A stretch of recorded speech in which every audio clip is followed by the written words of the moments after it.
Hey y'all, what's up? Um, Very interesting. In May of 1887 in Turin, Nietzsche imagined something happening in the dead of winter in the next year.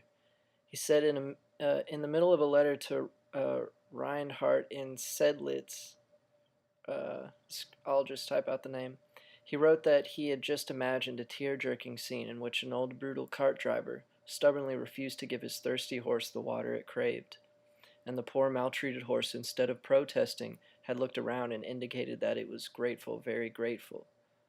Um, Now, the first written events of the fall of 1889 for Nietzsche wasn't written until 13 years after 1889, so no one really knows for sure the exact account, but Nietzsche did have a premonition of it.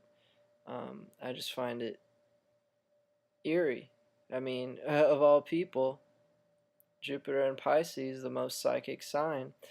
Who I found out, I got Graham Hancock, genius. He wrote Fingerprints of the Gods, and I just got today Supernatural. Creepy stuff. Specifically, I already told you about pi, but everything else, it talks about the Maya, knowing about mathematics, and Quetzalcoatl as a very parallel story with Osiris, in ancient Egypt. And the man and the serpent, the old Olmecs, all that stuff, like with the huge Olmec heads, that's the background of my channel right now. They're African American heads, so a lot of people think the Olmecs brought them from somewhere and that they didn't actually create it, and that even before the Olmecs there was something there, the cradle of civilization in Africa slash Iraq or whatever, when the shit was rainforest, even before 10,000 BC. But anyway, the Nietzsche letter, very interesting. And I also read in my Nietzsche biography that he was switching around letters with Steinberg. I'm sorry, y'all, I'm kind of out of it. This moon in Pisces is getting me. I'm bloodshot, not because I'm high, but because my contacts fucked up. They're supposedly monthly, but I got the wrong solution. But yeah, I think it's a lot of other Nietzsche parallels. Like Nietzsche he died August 25th, 1900.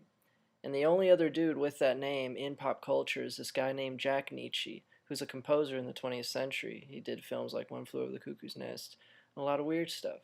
But the weird thing is that Jack Nitzsche, died August 25th, 2000, exactly 100 years later. And I just find this extremely odd.